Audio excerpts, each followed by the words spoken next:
മൂക്കത്ത് ശുണ്ഠിയും തരളിത മനസ്സുമുള്ള ഗ്രാമീണനായ മമ്മൂട്ടിയുടെ കുടുംബം. അനിയന്മാരായ ഇബ്രാഹിം കുട്ടിയും സക്രിയയും വന്നെത്തുന്ന ദിവസങ്ങളിൽ മദിരാശിയിലെ ഇക്കാക്കയുടെ വാടക വീട്ടിൽ കുടുംബസദസ്സ് രൂപം കൊള്ളുകയായി.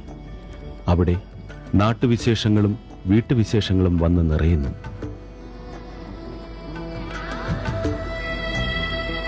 ഭാര്യയായ സുലുവിനും മക്കളായ സുറുമിക്കും ചാലുവിനും അത് ആഹ്ലാദത്തിന്റെ നിമിഷങ്ങളാണ്.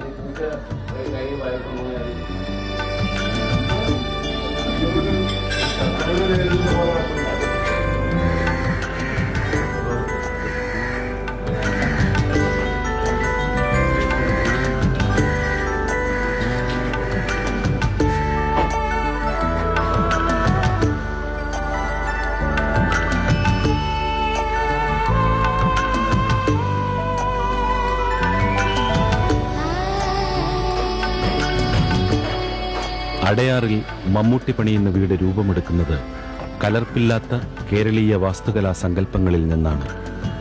കലാകാരനായ മമ്മൂട്ടിയുടെ മനസ്സിൽ സൂക്ഷിച്ചിരിക്കുന്ന സൗന്ദര്യ സങ്കല്പങ്ങളെല്ലാം സാക്ഷാത്കരിക്കുകയാണിവിടെ.